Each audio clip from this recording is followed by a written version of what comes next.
Well, I think we are live. Welcome to another Conversas de Impacto.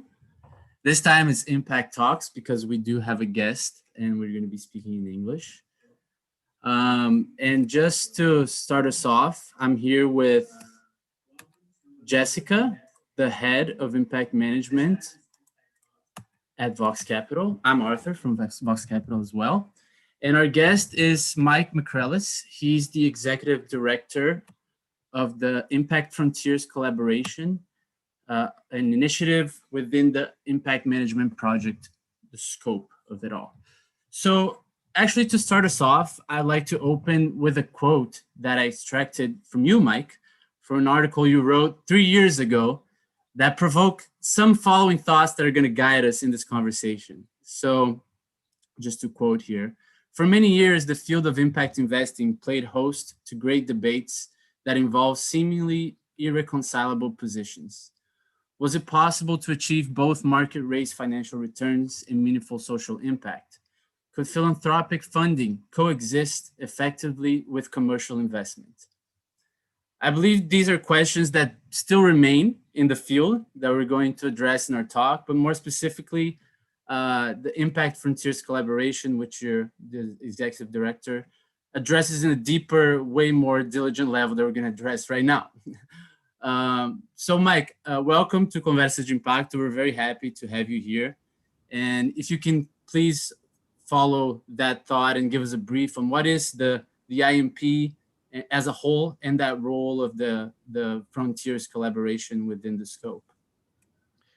Thank you, Arthur. And I just want to briefly thank you and Vox Capital for the invitation. It's such a pleasure to be here with you. And I've admired Vox Capital and especially Vox Capital's leadership on impact management for many years. So for me, this is a pleasure to have this conversation. The pleasure is a little bit mitigated by the fact that I have no recollection of the quote that you just said. I think one of the things about getting older is that you forget what you wrote, but I think I remember the piece that you're talking about. Just to introduce the Impact Management Project. The Impact Management Project started in 2016 as a collaborative consensus building effort among investors and enterprises all over the world of all types to come to a common understanding of when we talk about impact, what are we talking about? Now, when we measure impact, what are we measuring? Because these are things that have been concepts that have been developed in academia, in the formal technical field of impact evaluation, but now these concepts are becoming relevant for a much broader array of business people and investors to begin to understand these things in a more colloquial way. And so the result of this consensus building effort was to come up with the 5 dimensions of impact that not that a small number of people in a room tried to think of amongst themselves, but rather that we heard back from a very large community were sort of collectively comprehensive and mutually exclusive, the things that investors and enterprises measure and manage when they manage their impact. You can find that on our website, theimpactmanagementproject.com. The Impact Frontiers collaboration, which I've been working on the last couple of years, essentially what it does is it takes those dimensions of impact and it extends it to include the financial dimensions of financial risk and return, so that investors and enterprises can have all of them in one place and manage them all simultaneously. And this is a collaboration that actually started at Root Capital when I was at Root Capital many years ago. I was head of impact there for 9 years. And then there was an opportunity to migrate the collaboration from Root Capital to the Impact Management Project as a very natural industry building platform, where we sort of brought it to the conclusion this year in 2020. Well, thank you so much. I think we have a great opportunity here to have Jessica with us because she's an actual practitioner of this methodology of the IMP, and it has helped back our impact management process quite a bit. So Jessica, if you could please explain that process and how it helped us make better decisions and more complete decisions regarding our investments here at Vox? Sure. First, thank you so much, Mike. It's a pleasure to have you with us. Well, we have been working with IMP since the beginning of the project, and it helped us to amplify our perspective about impact. The 5 dimension is a huge contribution for the field. We have implemented since 2016, and it makes a foundation for us in terms of what we should consider when we are talking about impact. We use the INP fundamentals in our entire investment process, from the due diligence phase to the portfolio management. Recently, we built the impact meter that also consider the 5 dimensions and give us more clarity to define a strong impact plan for each investee in our portfolio. Also, I think, Mike, we developed this impact meter out of something that we called an intuition to develop tools that could help us assess, right? It was something that was created in-house together here with Jessica. And that's something that you said a lot in your article as well, that same one that I quoted. But we do believe that, intuition, the intention of impact is very important, to make impact investments something diligent and real. Yet there's a challenge of making that scalable, right? That the intuition is not enough, and the same way that we have developed in-house here this impact meter. How have you been assessing across the board these tools that other management companies are doing? Oh, it's a great question. One of the things that's nice about the impact management project 5 dimensions is that it's just as Jessica said, it's not a framework that you either adopt or you don't adopt, or it's not something that you're aligned with or not aligned with. It's the way to think about it is like building blocks that you can integrate into your own practice in a flexible way. And so the way Vox Capital has done, I've seen is terrific, which is you have an impact meter, which consists of metrics associated with each of the dimensions. So you have a spot for, are we reaching underserved population? Are we, how much are we, improving that population's opportunities and capabilities? What about different types of impact? What about gender inclusion? What about climate? What about these other things?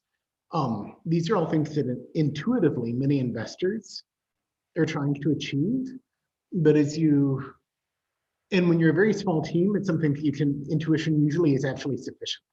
But as you grow and you have more people on your investment team looking at different opportunities with different personal backgrounds, maybe even slightly different priorities among the team, it's very, very helpful to have in one place a codified, systematic way of what impact are we trying to achieve and how will we know when we achieved it.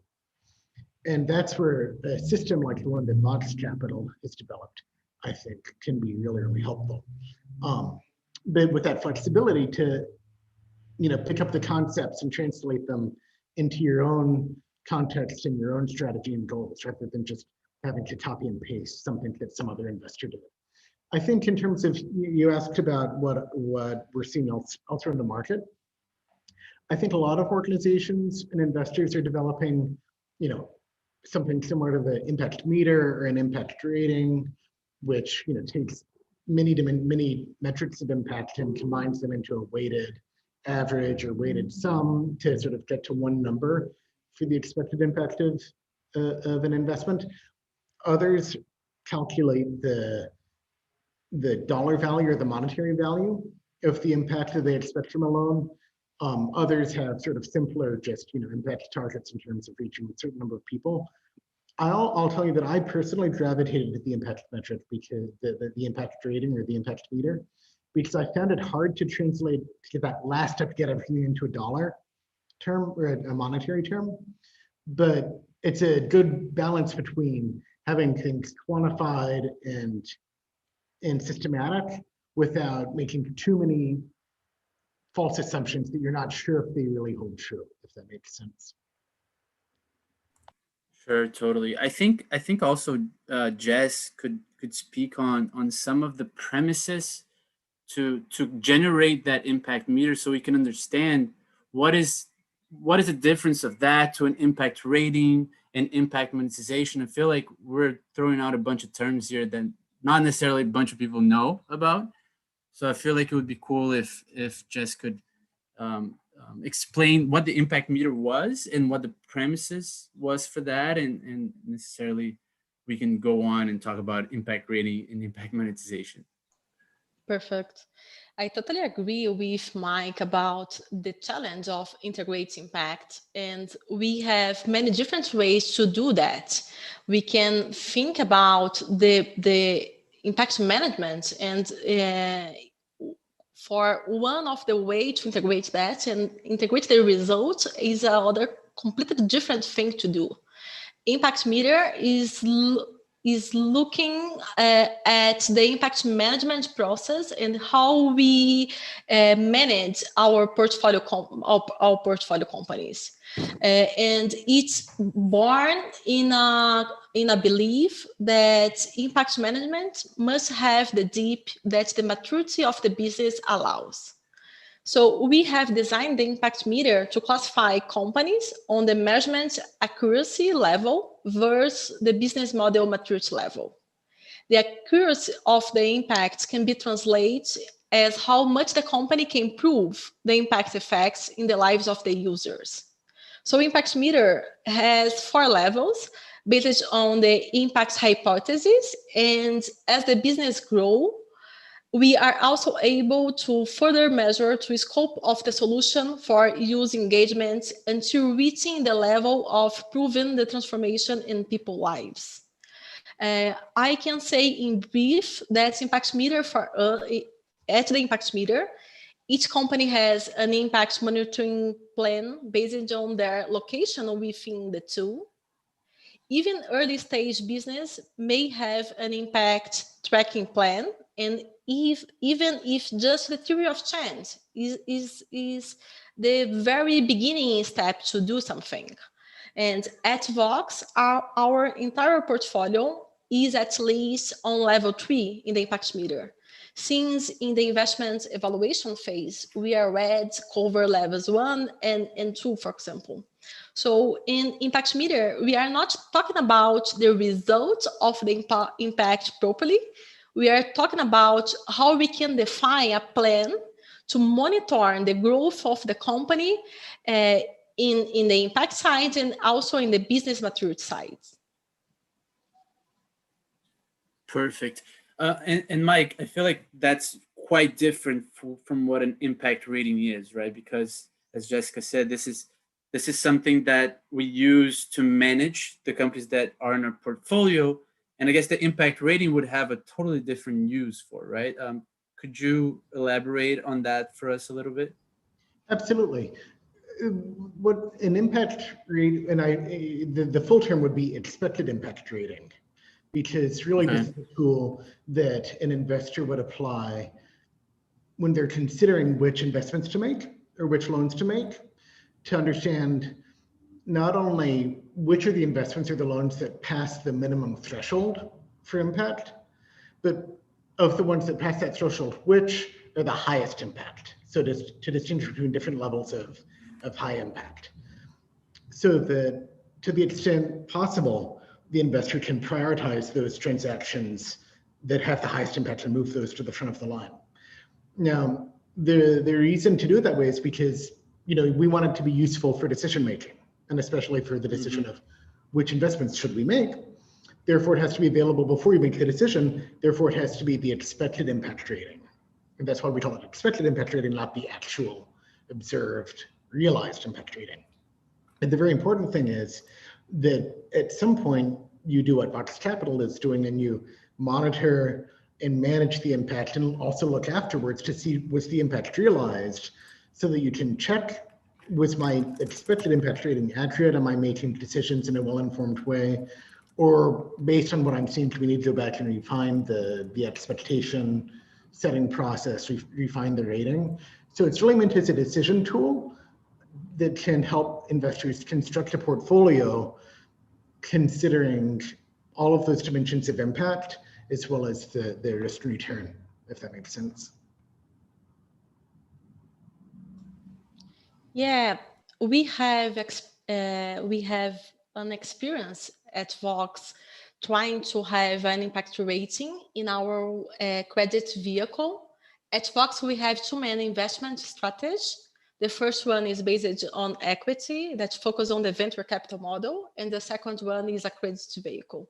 For the credit strategy, we develop an impact profitability matrix that integrates impact, return, and risk to the allocation decision, is more closer to the Mike experience.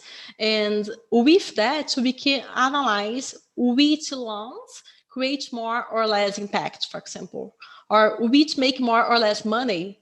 And to do that, we also use the 5 dimensions and few metrics as our impact guide, combined with the interest fee of each operation. In our approach, the level of our impact rating can range from existing to transformational impact. And the allocation decision weighs of the fund's overall profitability in relation to the potential impact. That's terrific. And I think what we see with Vox Capital and with a small but growing number of other investors, the common theme is, Arthur, as you said, the words may change from one investor to the next, and there's a lot of jargon and lingo and so forth. But the common theme is investors increasingly able to assess impact, not just in a simple way of like how many people did we reach, but also who did we reach and what were they underserved and how much were they helped, and all of these things in a multidimensional way. And to use that information not just descriptively to put it onto a very polished impact report with lots of pretty pictures once a year at the end of the year, but actually make decisions based on that information, in consideration of all of the other things that an investor has to manage too. And so I think that while the words are different, in many cases the practices that are emerging are very analogous. Sure, and I think that as an impact or like a decision-making tool, right? Because that's essentially what it is, to make smarter decisions regarding investments. That's not only a decision that's thinking about you as a shareholder, but also the environment and the social impact that it could have. What exactly? So now I want to ask you, Mike, what exactly is the efficient frontier, right? Because that's kind of where we're trying to get at. And I feel like we have different types of ways of getting it. From what I understand, Vox does this one way, Root Capital did another way possibly, and I'm sure you're in touch with a few other players in the market that does it differently. So what are some aspects that you're getting from each and every one of them that is a common denominator somehow, right? Like what are some premises? Absolutely. So, I'm going to try and avoid the jargon, and then you can tell me if I succeeded, and we can go back over it if helpful. The way to think about an efficient impact frontier is, if you put it in the context of, for instance, if you're saving for retirement, you always want to save in a portfolio that has some stocks and some bonds, and that you're taking some risk, but only as much as you have to in order to achieve the financial return that will help you achieve your retirement goals, right? So there's some sense of optimizing how much financial return you can get relative to the risk that you're willing to accept. And in financial theory, there's a whole concept of risk-adjusted financial returns, and that's where the concept, the term of the efficient frontier comes from. What this is doing is it's extending that two-dimensional framework of financial risk and return to include the third dimension of impact, so that now we have investors who the challenge of constructing a portfolio that offers the most possible return for the level of risk, that challenge is not enough for them. They also want to construct a portfolio that offers the most positive impact relative to the amount of risk and relative to the amount of financial returns. So now there's three things that they're optimizing. And the investors may have actually very different financial goals as they do this, and they may also have different impact goals. One investor may care about, the gender inclusion and the experiences of women and girls, and they may construct a portfolio that maximizes that impact relative to their, financial risk and return. Another investor might care more about climate change and reducing carbon emissions, and they would optimize that. So it's not that there's one single efficient impact frontier that everybody agrees on and we're all working towards that goal, because we all have different goals and we also have different financial capabilities and constraints. But rather it's the concept of, if you did have good data about impact, and if you were good at estimating which transactions were most likely to be profitable, in principle, you should be able to use all of that information to create a portfolio that you couldn't improve upon further. In the sense that if you changed anything to increase the amount of financial performance, you would lose impact. Or if you increase the amount of impact, then you lose financial performance. So there's a sense of, and there might be multiple such portfolios, there could be multiple optimal portfolios, some that are purely, financially optimal and some and then all sorts of in between, but it's getting past the sort of all finance or all impact. There's actually a continuum in between them. And at every point on that continuum, there's a different sort of optimum point for the type of impact that you care about and for your financial goals and constraints. Yeah, I can give some example based on our experience on that. We have 3 different funds at Vox, and in one of them, we have the possibility to define our interest rate target. So, and also we can define what is the minimum of impact that we would like to achieve with this fund.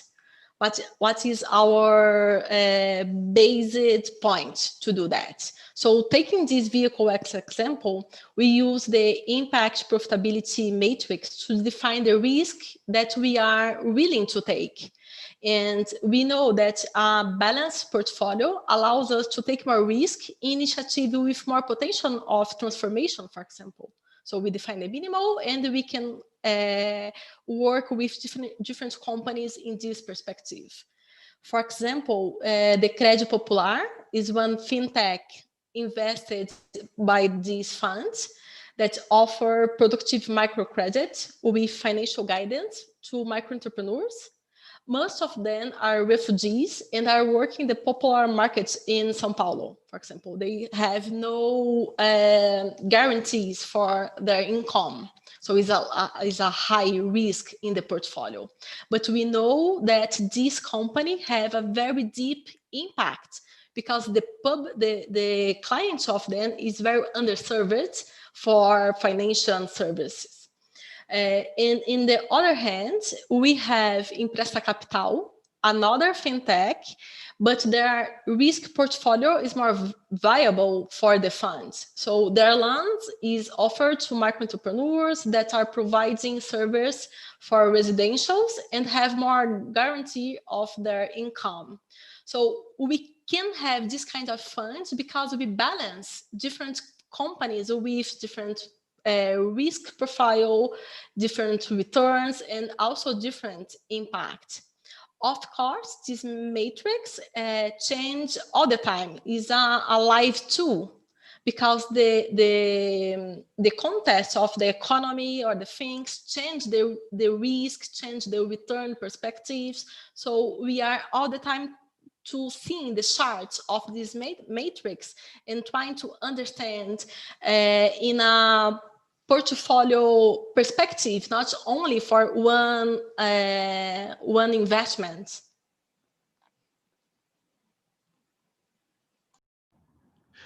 And I've actually had a chance to see some of the data visualization tools that Vox Capital has built. And I don't know, forgive me, I don't know if it's called a dashboard or but the data visualizations that you have are phenomenal, where you can see in one place the portfolio, and you can see each transaction, and you can see which are the different levels of impact of the different transactions in the portfolio and the risk-adjusted return.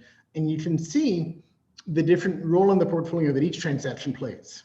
Like you say, because you always have, any type of investor always has a handful of their investments that for them are like the real stars, the superstars for sustainability or for impact, right? But they always find that they can't fill up the whole portfolio with those superstars because they can't find enough. So then how do you construct the portfolio where you do as many superstars as you can, and then you gradually fill up the rest of the portfolio with a balance of investments that are having really good positive impact that you can be proud of, and it's also achieving your financial goals. And that's part of what has historically been a very intuitive process, that with Vox Capital and with others, it's becoming more of a scientific and data-driven process. Yeah, and I think the beauty of this process that we need to analyze and understand which expectation for one fund is totally different than for another one. I don't use this matrix for our equity fund, for example, because it's a different process, it's a different relationship with the companies. And in the equity fund, for example, we can't have a financial goal defined as the beginning, because it's different markets. So for that one, we have defined the impact meter is more based on the management process. So I like to think it not as only one answer, but we need to understand what kind of approach make more results for each of these financial products that we have in-house. And actually, I don't know if it's a test. Am I allowed also to ask your question? Yeah? Okay. So, my question is this. I'm always curious because the tools that you have developed are terrific. And my hope is always that tools like this can help the investors into Vox Capital understand how is Vox Capital using their money. When they invest in Vox Capital, what are they getting? And I'm curious, what has the response from your investors been in these tools? Or do you feel like they're hungry for this?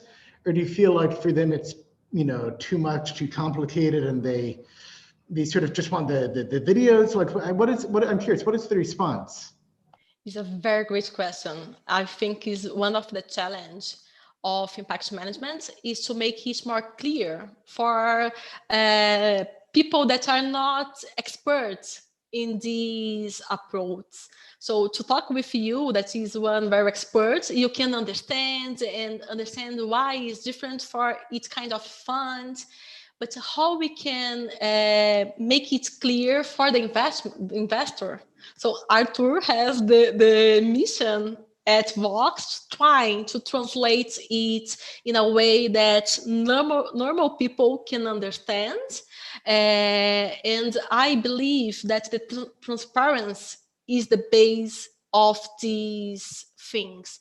How we can show information for these investors, information enough, but not too much to confuse their minds. But how we can define what is the basic information to analyze impact is one of the reasons that I'm totally in love for 5 dimensions, because the 5 dimensions is one way to explain that to analyze impact, we need to consider different things. So at Vox, we have a kind of responsibility to help educate the investor, to influence with this view, to make a way that they can start to use more impact information to make a decision.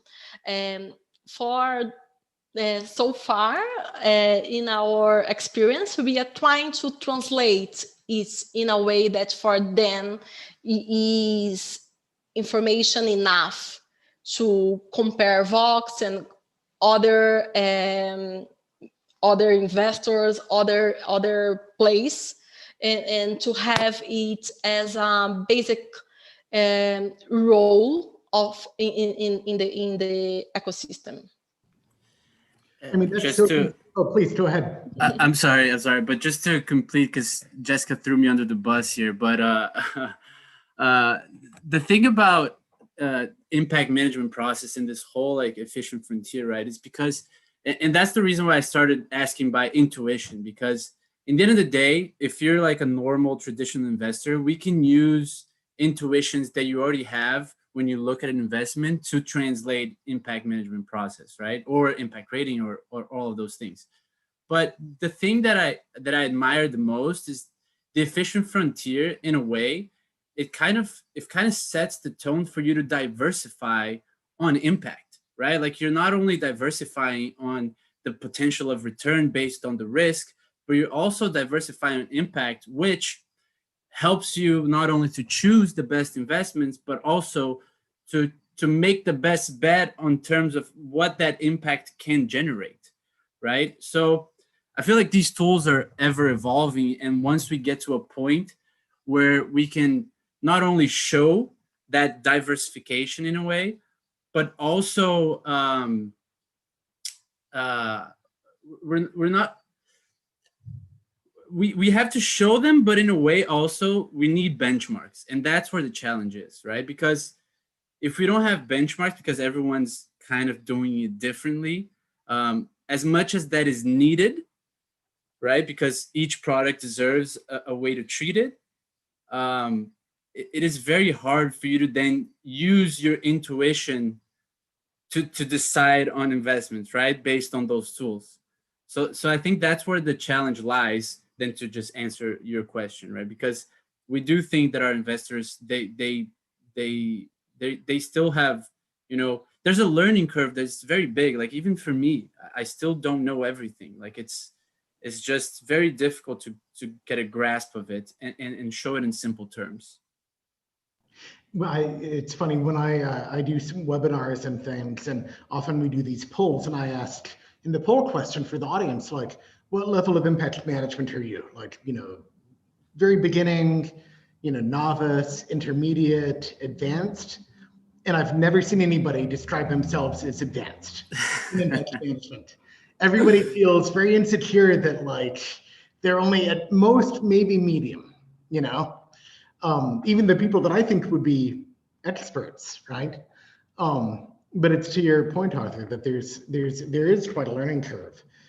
I think because there's such a learning curve, the tendency is, I mean, certainly at other funds that I've worked with, that there's an understandable tendency to make it very simple and say, when you purchase this, you invest in this fund, you get this type of impact.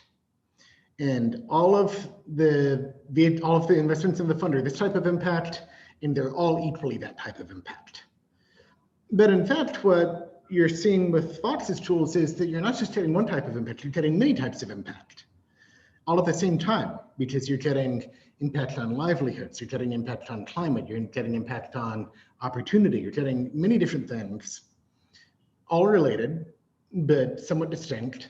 And it's hard to understand that. And so I think that these tools can be useful and help the investors into Vox Capital almost like look under the hood, or like open the black box and see inside. Arthur, you mentioned the Impact Frontiers collaboration, which is a group of 13 investors that did work very similar. I mean, what's especially impressive about Vox is you guys just did it yourself. You just decided to do it, you did it. A huge amount of initiative and creativity. And the Impact Frontiers collaboration was a collaboration to support 13 investors to do similar work.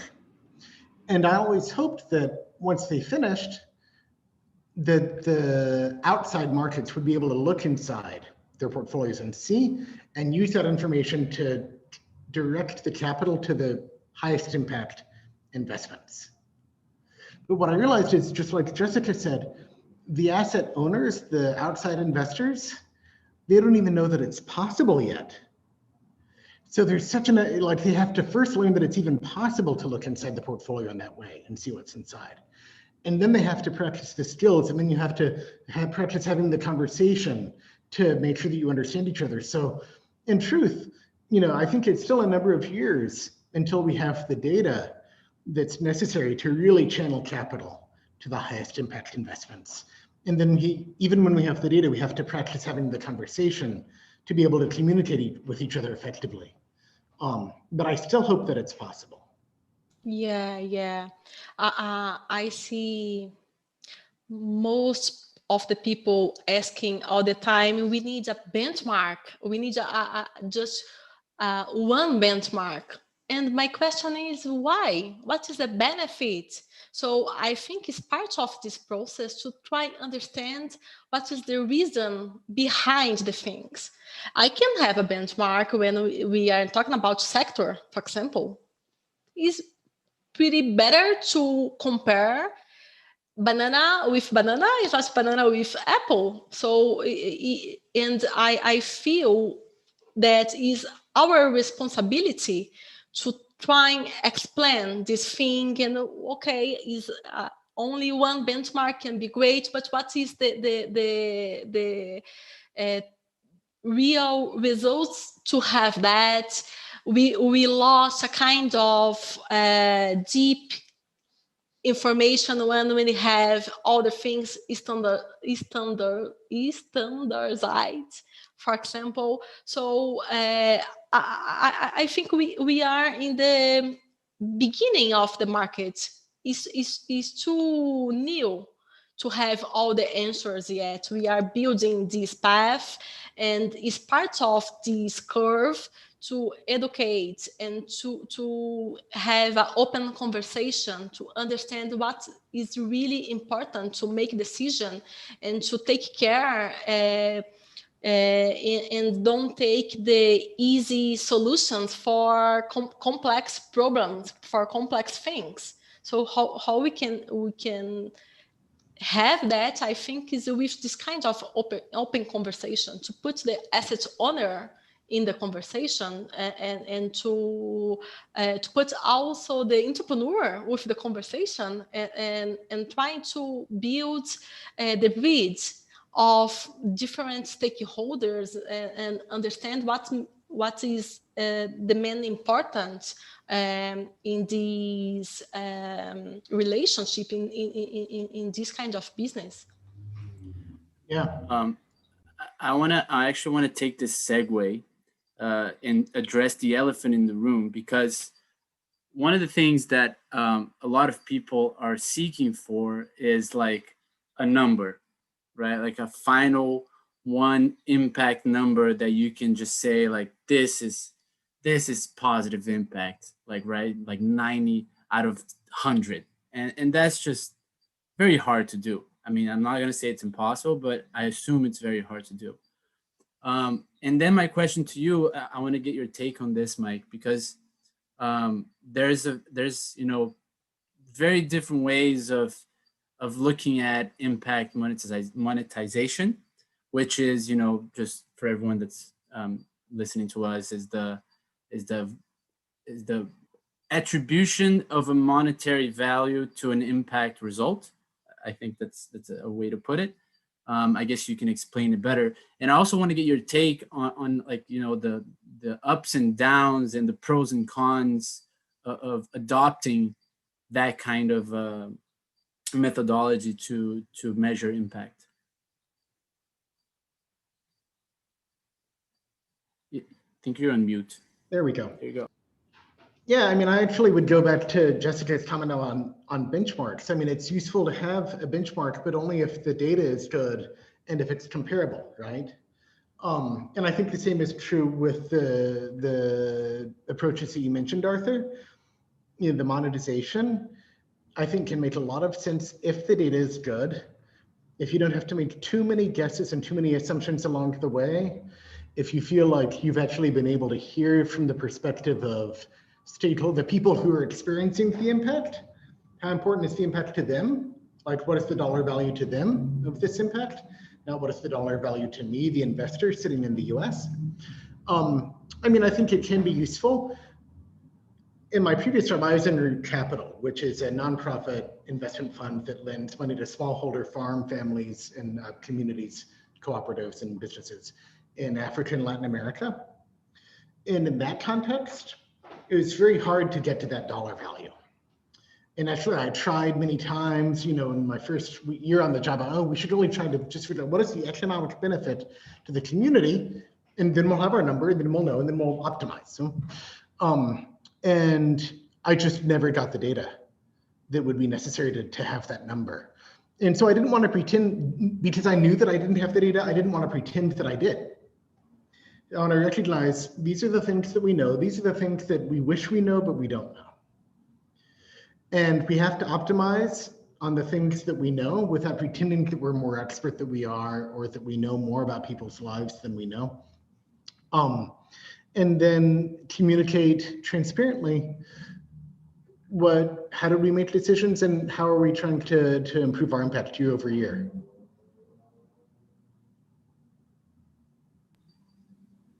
Could you tell us what this is? I guess just a curiosity, but I think it's quite important. What are the ways that you think it's at least, I don't know, there's some validation in ways of collecting data? Because since this is so important, right, to get to a possible number, what are the challenges there? And are there proven ways of doing that successfully? Jeff, do you want to take this one, or do you want me to go first? Okay, so I'll say briefly. Okay, look, I mean, so when I started at Capital, I always pounded my fist, like, we're not going to boil impact into a number, because people's lives, and this is reductionist and imperialist and everything that we do not stand for, and I will never do it. And so we spent, you know, I would say probably 5 years. It's a little embarrassing how long it's been, honestly, in the process, because we first went to the total opposite end of the spectrum. We started hiring an anthropologist who actually grew up in Burkina Faso in a farming community, and then went and got a PhD in anthropology. We hired him, and we said, just please go live with the communities, spend, you know, a month there, and then write a short ethnography, a qualitative study of what are they experiencing in their own words. Starting completely qualitatively, completely in the voice of the farmer. And then once we did some more of those, we're like, okay, so we start to feel like we're beginning to understand what we're hearing. Okay, so now that we have some of the themes emerging, let's start some simple surveys and see how representative are these ideas. Are we just hearing from some of the, like, if we talk to more people, would we hear the same things over again, or, you know? And so we gradually developed skills of doing both qualitative and quantitative research to understand both the granularity of, like, the individual experiences of the people who are experiencing impact, and also some of the scale, and like, what are the patterns across the portfolio. But it was only after 4 to 5 years of doing that I felt comfortable. I thought, you know, our loan officers are asking me, they're like, Mike, which of the loans have more impact? I said, no, you tell me, you're the experts, you're the one in the community. They said, yeah, but, you know, but we can give you gender impact, we can give you life, we can give you the impact, but tell us which ones your capital wants us to do. And that's when I said, okay, we're not gonna boil impact down into a number and say that this loan had 4.5 impact, because that's silly. But we do need a way to all agree which are the loans that we want to prioritize. And for that, a number can be helpful. And so that's when we created this impact rating. Okay. But always reminding everybody, this is not a number of the impact. This is just a measure of how much do we want to prioritize this. And we have to go back to the community and validate, are the things that we think that we're seeing, are they actually true? Is this what the farmers are experiencing, or are we just making things up in our head? I totally agree with that. We need to think that these investments are looking at real lives. It's not something that we can just simplify in one number. How we can put a number and compare a health company with a financial inclusion company. is totally different things, and the reality have so more things that we need to consider when we are analyzing impact.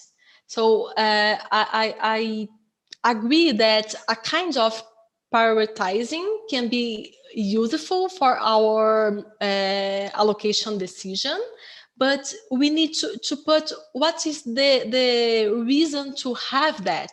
It's not something that I can use outside our investment process. For example, what is the benefit of that? So I totally understand your experience, your previous experience, because I am in this side right now, trying to make people understand that we are so we usually think all the life as a number. All the way that we value the word, we value the things is based on a number. And when we are talking about impact, it's not just the same thing. We are trying to replicate the number view in a thing that is so more complex than that. I think also not only that, but I think Jess, you can say a little bit about the partnerships that we've had with some schools here, right? Some colleges, in order to get not to the number, but to to understand the impact, the effect that it had on people through some profound research with the community that was impacted. So I feel like you can talk a little bit as a way that we do in order to make sure that our investments are well allocated and performing, right? On the impact side, at least. Yeah. Here, based on our impact meter, we are able to understand which company is in the right moment to deep more the impact. So in this case, we think it's very useful to have partnership with some university to get an impact evaluation. So in this situation, we can talk about impact evaluation because they are in the maturity to do that. And we have great partnerships here with some universities in São Paulo that are trying to understand the real life. Go from the theory to the practice, and they do these kind of things in a very great partnership between investor, company, and the academy. And we have had a great information and about some companies in our portfolio, for example, Cellcoin and Avant. And it's important to consider that a good evaluation not means positive results all the time. It's a tool to give us more information about the effects of the business at all. So we could, for example, understand the impact of Avanti in different types of clients. Which one have more effects? So it's not only a good number for everybody. It's a way to understand where they are more efficient and where they are not and why. So we have done this kind of partnership with INSPER, and now we are talking with FGV, another university here in Brazil, and we think is a great way to take off the charge of the costs to do evaluation with the companies, and is a partnership that everybody win. The academy win with good research. The company win with more clear information about their own operation, and us as an investor really win with to have more clarity of the impact in end users. And I think just to add another thing, but we know that it's not all the companies that are able to do that. The very early stage company are trying to improve their process to get product market fit. So it's not the moment to have this kind of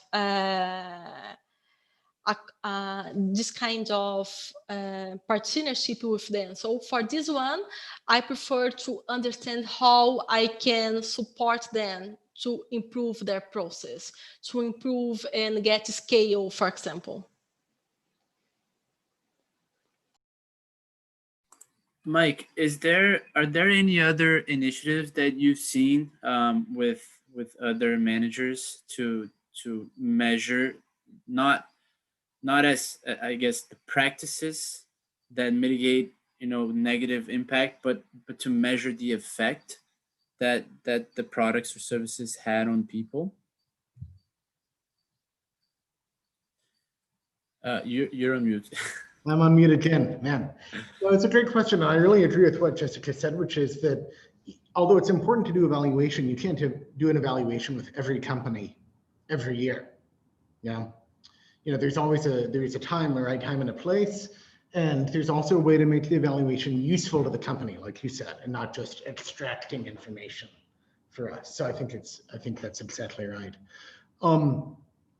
I think that there's a funny dynamic where the investors that would call themselves impact investors tend to look at what are the impact of the product and service on the consumer, on the stakeholder. Whereas the investors that call themselves ESG investors only look at the internal practices of the company.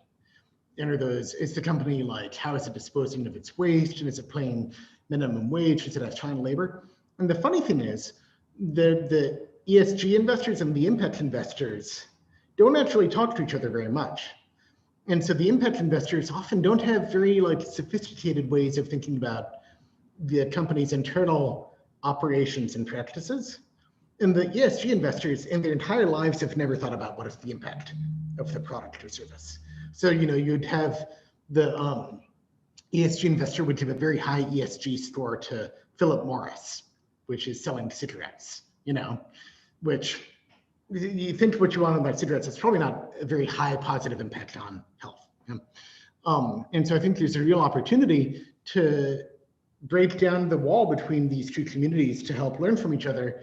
How can both be good at thinking about what are good business practices within the walls of the company, but also which are the products and services that help the consumer the most, and have it all be part of one consideration. Arthur, can I add something? We have time to do that. Of course, I think we can pass more than an hour if Mike is okay. I do have one almost philosophical question I want to ask him, but go for it. No, it's just to add that we have great efforts in the field so far. It's a lot of good approach, and I think the challenge is how we align them, how we have more, how we simplify, because it's a lot of things. And one that I really like is 60 decibels, for example, is a way that we put the beneficiary in the middle of the table and trying to understand their perspective. So is another ways to do that, but I think when we try to get the beneficiary perspective is the best ways to understand impact. Yeah, and for this, I think that's exactly right. For the sake of being concrete, I think 60 decibels is a terrific example on beneficiary feedback. And then Arthur, to your question on the impact of products and services, there's some great work being done with the Impact Weighted Accounts Initiative, which is part of the Global Steering Group of Impact Investing and also at Harvard Business School, where they're for the first time developing very rigorous frameworks to look at what is the positive and negative impacts of products and services of really large multinational corporations that are traded on public markets. So like Coca-Cola and Unilever and all the big, brand names that we know. And I think that can be actually a very useful way for, big institutional investors that are managing, hundreds of billions of stock portfolios to begin in a user-friendly and in a digestible way to begin to take into account the positive and negative impact of products and services. Totally. So I don't want to pass too much on our time, but I did have a question that I think it can close our conversation in a way that is suitable given the many different spots we touched on today.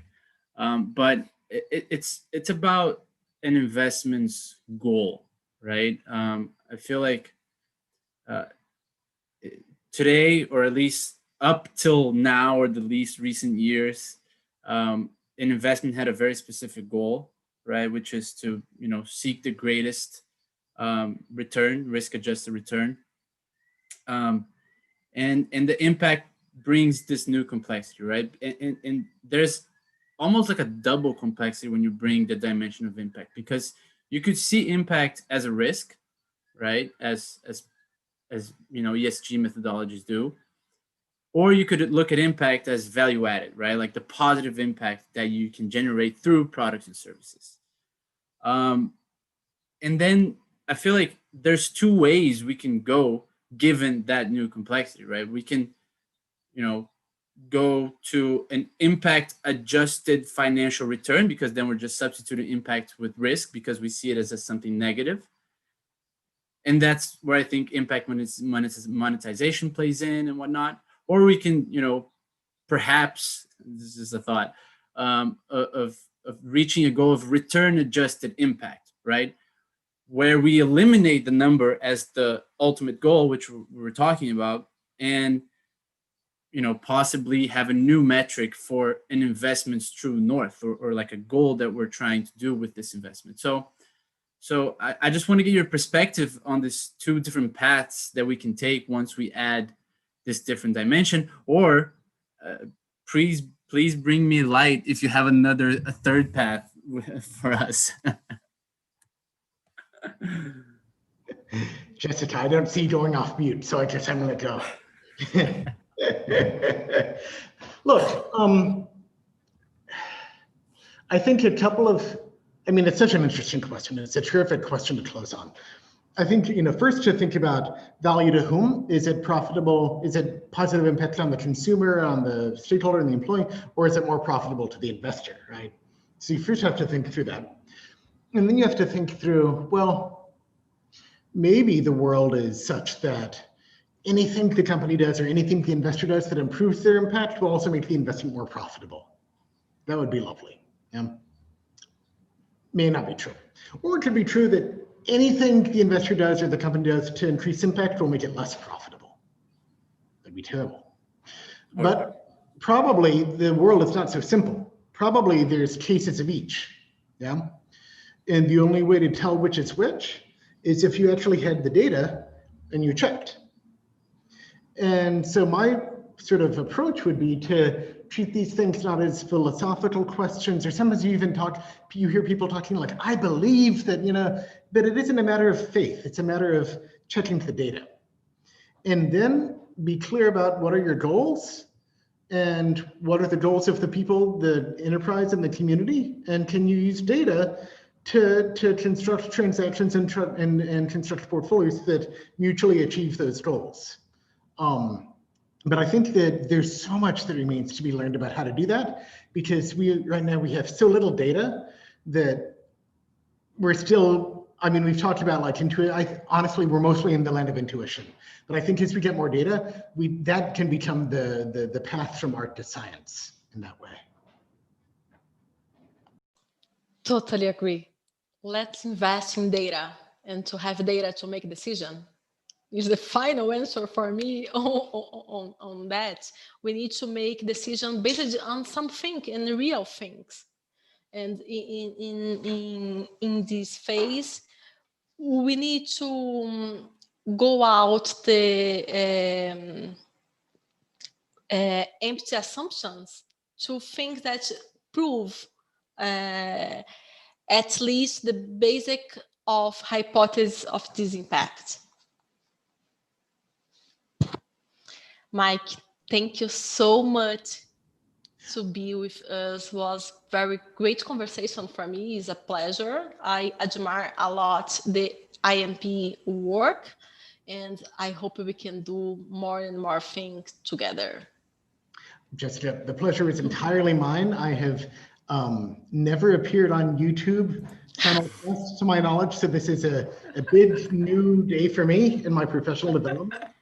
And a great opportunity to talk about the things that we both care about and spend all of our time thinking about in a really exciting way. So I just want to thank you and Arthur and the team at Vox for the opportunity.